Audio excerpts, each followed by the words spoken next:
It's Wednesday morning பாப்பா ஃபங்க்ஷன்லேருந்து கொஞ்சமாக mutton கொண்டு வந்திருந்தேன். அதுதான் உப்பு கண்டம் போட்டு காய வச்சுட்டேன். ஃபிஷ் வாங்கி மோர் தென் 8 to 9 days ஆகிடுச்சு. வழக்கம் போல் பீச்சுக்கு தான் போயிருந்தேன். மீன் எல்லாமே செம்ம ஃப்ரெஷ்ஷாக இருந்துச்சு.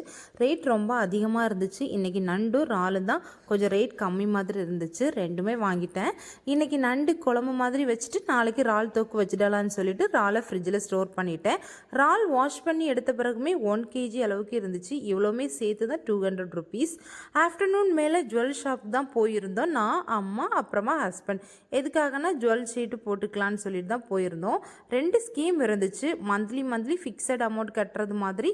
செகண்ட் ஒன் டெய்லி நம்மளால் எவ்வளோ கட்ட முடியுமோ அவ்வளோ கட்டிக்கலாம். இன்றைக்கி கட்டுறது இன்னையோட கோல்டு ரேட்டில் அப்படியே ஆட் ஆகிட்டே இருக்கும். நான் செகண்ட் ஒன் தான் சூஸ் பண்ணியிருந்தேன். அப்படியே ஜுவல் ஷாப்பில் காஃபியா கூல்ட்ரிங்க்ஸான்னு சொல்லி கேட்கவே நாங்களும் காஃபின்னு சொல்லி குடும்பத்தோட காஃபி வாங்கி குடிச்சிட்டு வீட்டுக்கு கிளம்பிட்டோம். சேனல் பிடிச்சிருந்தா கண்டிப்பாக சப்ஸ்கிரைப் பண்ணு.